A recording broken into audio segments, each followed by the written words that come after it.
Good morning. Sir, I know. Hello, Ivanka. I know you know a few of the people in this room. I do. All the killers from New York. I'm looking at all those competitive, those great talents, great builders. I have to give you a heads up that Ivanka chaired one of the sessions before this. Tough act to follow. Oh, she's tough. Yeah.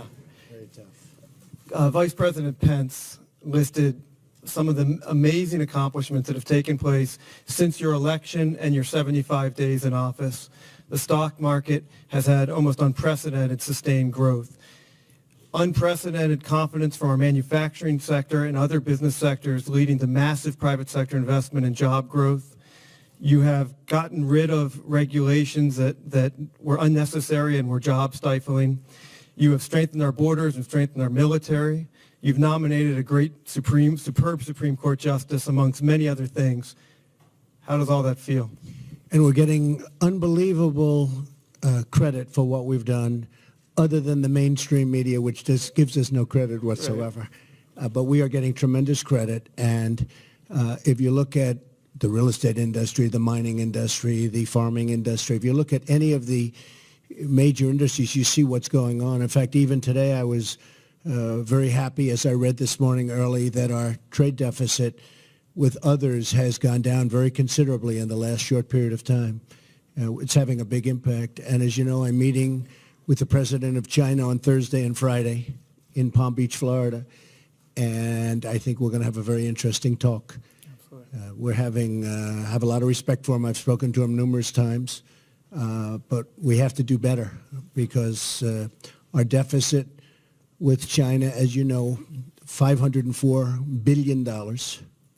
That's a year. That's incredible. That's enough for a lifetime. Even Steve would say that. But that's a year. So we're going to have a great meeting. I'm sure we're going to have a fantastic meeting, and we're going to talk about a lot of things, including, of course, North Korea, a problem, and that's really a humanity problem. So we're going to be talking about that also. You have made it a driving force of this administration to bring in the best minds we can from the private sector, to listen intently to them, and to take decisive action. How important is that, and how important is it to reform government to bridge the gap between the private and public sectors? Well, I did. I brought you. I brought Gary Cohn. I brought a lot of very great people. My friend Steve is helping us out. We have a superstar committee of 22 people, and every time somebody calls me, I say, Steve, put them on. No, we want to keep it at this level. You know, the heads of the biggest companies, they all want to be on our committee, right, Stephen? But Steve likes to keep it very small. But they will go off and they'll disappear, and we'll put others on. But we've had some great meetings, and we've all learned a lot. One thing that did come up, and it came up yesterday, was Gary Cohn. Where's Gary? Is he here? Right. Could you bring me that chart, please? Do you mind? Let me see that chart. So this was just something. This is sort of incredible. That's so beautiful. Yeah, no, you're not quite. This is to build a highway in the United States. Now, this was just done yesterday. I saw it for the first time. I said, you know, I'm speaking to some of my friends who are builders, really great builders. And they've gone through the process. We've all gone through it in New York. We call it the zoning process in New York. But you start up here, and this is anywhere from a 10 to a 20-year process. You have, 17 agencies? You have hundreds and hundreds of permits. Many of them are statutory, where you can't even apply for the second permit until 6 months go by. The process, so this is to build a highway. This is a simple highway. And these are the agencies. So it's 17 agencies. How many different steps is it? DJ? 16 different approvals. 16? 29 different statutes, 5 different executive orders that all apply to this process. This is indicative, so this is not a specific project, but this is the type of process that this is a state government would have to go through to permit a highway federally. This is just federal, not state regulations. So it can take anywhere from 10, if you're really good, 10 years to 20 years, and then they vote, and you lose. They don't want it. And it costs sometimes hundreds of millions of dollars just to go through the process. Thank you very much. That was a great job you did. Be careful. Don't fall. I don't want to have you fall. You'll be a big story in the paper if you go down. So I just saw that yesterday. Gary Cohn walked in and he showed it to me. And for no reason, I said, you have to do me a favor. But a lot of you're such pros, some of the best pros in the world sitting in this room. You understand it. It's a process. Now, I've always liked it because it gave people that could go through that process an advantage, like Jerry. But it gave us an advantage if you could get through the process. But getting a building approved in New York is a horrible, horrible thing. And that's nothing compared to when you get into the highways and the dams. They don't even talk about dams anymore. You know, hydropower is a great, great form of power. We don't even talk about it because to get the environmental permits are virtually impossible.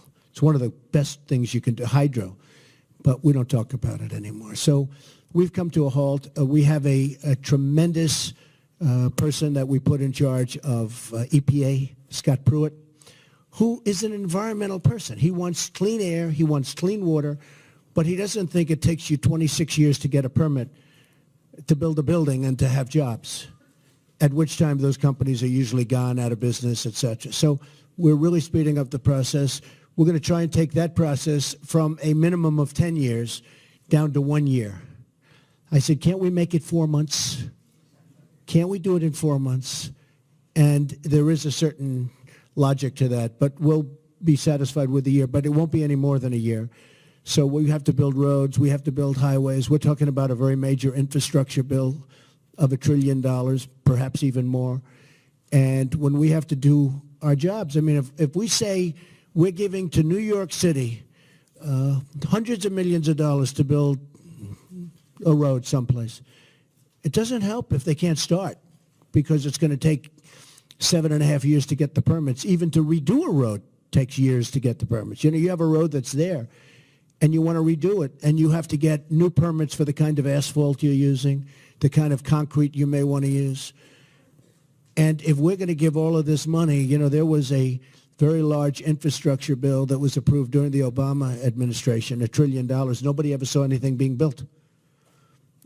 I mean, to this day, I haven't heard of anything that's been built. They used most of that money. It went, and they used it on social programs.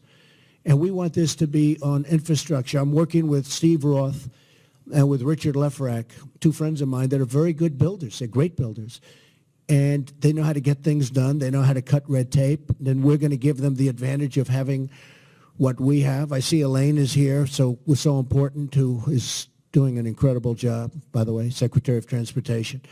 And Elaine will be working, but we're going to set up a committee headed by Steve and Richard, and we're going to cut a lot of red tape. But we don't want to send $1 billion to New York and find out 5 years later the money was never spent, because we're going to be very strong that it has to be spent on shovels, not on other programs. And in the last case, a lot of it was spent on other programs. But we're going to say, if you don't spend the money, if you don't start, if you have a job that you can't start within 90 days, we're not going to give you the money for it because it doesn't help. It doesn't help us. And we're going to be very strong on that. They have to be able to start within 90 days. Mr. President, we have some of the great business leaders in the country here. If okay with you, they have a few questions, if that's Sure. Great. Hello, Jerry. He didn't have to say his name. He was ready to say his name. We know. We know Jerry. Jerry Spire, everybody. Mr. President, you're doing a great job, and we're all really grateful to you for the sacrifices you're making. Hope you heard that. That sounds much better. I think from New York's point of view, we send a lot of money into the economy. As a number of people have said, it's over $1 trillion. We're worried that we're going to have a problem with Congress. And, With the deductions, right? well, Deduction. That too. But we're worried about various programs that help the city. The city's doing fine right now. Even the Yankees are doing fine. But what we're really concerned about is the future. Do you have any advice for us? Well, look, I love New York. And, you know, in some ways, we're all lucky that I'm from New York, because New York has unique problems. So does Los Angeles, so does Chicago. You know, there are places that have unique problems. One of the problems that you have is debt. and deductibility. That's a big one because a lot of the states that don't have debt or have very little debt, like in the case of Mike Pence, where he did such a good job in Indiana, and it's a AAA rated bond, one of the strongest in the country. And, you know, deductibility is not that big of a deal because they don't have that much to deduct. And over here, you know, in New York, when you look at what's going on with us, we don't know in terms of the municipality and in terms of the state, we don't know if it can even make it if you don't have that. Are people going to buy? So it's a very big problem. And the problem I have is that there are many places throughout the country that are in the exact opposite position. And they consider that a gift to the state and a gift to the people. And we know New York does things that a lot of people don't read about. You know, you look at what the money that they contribute to our economy, to our country. And people don't know about that. They don't maybe want to know about that. So you do have, I call it a tale of two cities. You have different interests. But I am watching over everybody, Jerry. You're in good hands, okay? You're in good hands, believe me. You can tell the people of New York. Even though I didn't win New York State, I should have won New York State, but I didn't. Mr. President, Kathy Engelbert with Deloitte. I want to return to a conversation we just had with Ivanka, Dean, and Wilbur on jobs, the workforce of the future. And so as we think about that and we think about our skill sets, in New York City alone, our public high school graduation rate is at 70%. But the readiness of our students for college and careers is assessed at 37%. So as we look at the pace of change, we look at the digital transformation we all see in business in the marketplace, and we look at the skills that this disconnect between what employers need and what our students coming into our workforces are prepared to deliver. It would be great to get your thoughts on the priorities of the administration around education, around, again, what I like to call not the future of work, but the work of the future, because the future of work sounds a little ominous, but the work of the future actually sounds pretty visionary. Right. So if you could give us those priorities and how readiness Okay, so before you sit, so you're giving me numbers from New York. You're a proud New Yorker, but you're giving me numbers. Why is it doing so badly? Tell me. Why are the numbers so horrific in terms of education and what happens when somebody goes through school and then they can't read after they graduate from high school and they can barely read? So what's the answer? Yeah, so first I would say that as we look at New York's made enormous progress in a decade. By the way, that 70% was 50%, so a 40% increase. So we're making enormous progress in making an impact. See how quickly she's changing? See that, Billy? Making enormous progress, but we're not done. We have a lot of work to do. And I think we talked earlier about public-private partnerships, apprenticeship models, which we have a beautiful apprenticeship model that works and brings them our next generation of leaders. So I do think there's a lot we can do through relooking at funding programs. We talked earlier about consolidating the many programs that are out there. We're all trying to make our individual impact, and we can make a huge impact together. Sure. And I know you work very hard on it, and you have made progress. Charter schools are another thing that people are talking about a lot. And some of the charter schools in New York have been amazing. They've done incredibly well. People can't get in. I mean, you can't get in. It's been, I don't call it an experiment anymore. It's far beyond an experiment. If you look at so many elements of education, and it's so sad to see what's happening in the country. Even the numbers, as good, you'd say we're doing better, but the numbers in New York, the numbers in Chicago are very rough. The numbers in Los Angeles, the cities, it's a very rough situation. Common Core, I mean, we have to bring education more local. We can't be managing education from Washington. When I go out to Iowa, when I go out to the different states and I talk, they want to run their school programs locally, and they'll do a much better job than somebody. And look, these are some very good people in Washington, but you also have bureaucrats that make a lot of money and don't really care that much about what they're doing or about the community that they have never seen and they'll never meet and they never will see. And I like the fact of getting rid of Common Core. You know, Common Core to me is we have to end it. We have to bring education local. To me, I've always said it. I've been saying it during the campaign, and we're doing it. Betsy DeVos she's doing a terrific job, highly respected, tremendous track record. But she's got one of the toughest jobs of any of our secretaries. To me, she's got one of the toughest jobs. There's some pretty tough jobs out there, but she's got one of the toughest jobs. We're going to spend a lot of money and a lot of expertise. We're going to have great talent having to do with education, because there's nothing more important than education. And we've got to get those numbers in New York better. And I think they will be better. And a lot of people, a lot of the greatest people I know in New York, they're totally in love, including Ivanka and Jared. They're so much involved, and it's so important to them, the word education. And it's happening, and I see it happening in New York very much, but it's happening elsewhere too. I think we're going to have a great 4 years Mr. President, I know you have prior to running again. a pressing issue to deal with. Steve and Mike, I think, just wanted to thank you for attending today and maybe make a final comment on behalf of the round table.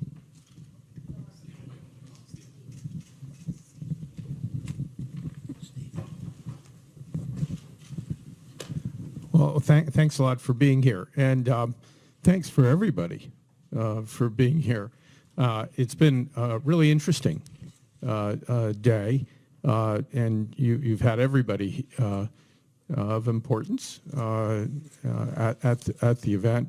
I think it's terrific in terms of the stuff you're trying to do to modernize the government, educate, and so forth. And I think we have to keep a focus on that, because the outside world doesn't always get the message that that's really what's going on, because you're doing profound things. You're taking on enormous embedded issues. And I think with a kind of effort that can be marshaled, you can do amazing things. And that's on behalf of Mike Corbett and myself, who chair the partnership. It's sort of a trust, gets rotated from person to person every 2 years. I want to wish you really good luck with the Chinese.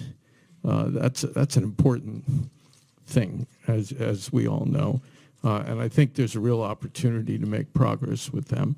And you should have a good time in Florida. I hope the weather's good. Yeah, the weather will be beautiful. Thank you, Steve.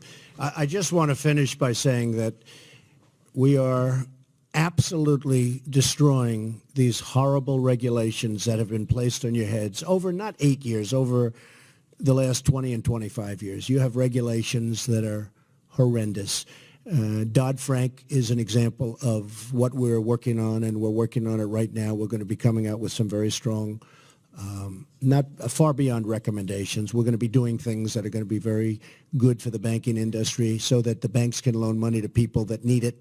I speak to people all the time. They used to borrow money from banks to open up. There was one in Nevada where to open up a pizza shop, he had 3 shops, he had a bank, and he said, you know, at that time he called me Mr. Trump because I hadn't won yet.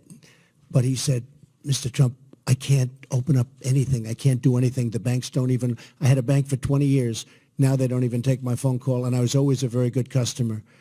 So I haven't been able to do what I do. They can't do it. I mean, the banks got so restricted. And I've always said, and some people get insulted, but, you know, it's not necessarily the man that's making a lot of money that's running the bank. You look at the folks from government that are running all over the banks, they're running the banks. And the people that are really, you know, the head people, they're petrified of the regulators. They're petrified. They can't move. The regulators are running the banks. So we're going to do a very major haircut on Dodd-Frank. We want strong restrictions. We want strong regulation, but not regulation that makes it impossible for the banks to loan to people that are going to create jobs.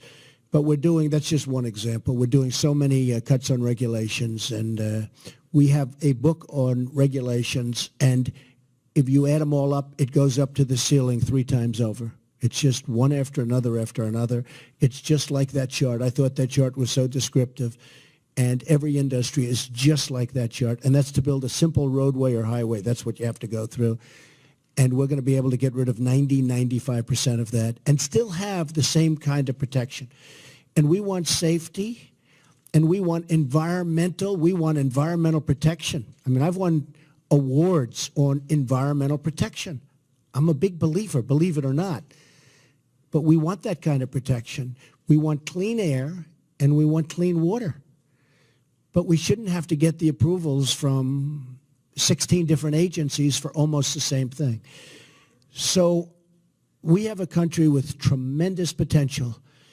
We have the greatest people on earth, but we have to use that